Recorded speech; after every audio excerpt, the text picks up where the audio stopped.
In this session, let's create an account with OpenAI so we can start using OpenAI and ChatGPT.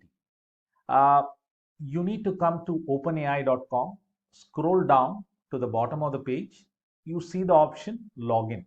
Let's click login and you will come to the sign up page. You can sign up and log in using your Gmail ID or Microsoft account, or alternatively, you can give your email address. So a verification email will come from OpenAI to the email address you have given. You verify and then you continue with the rest of the process.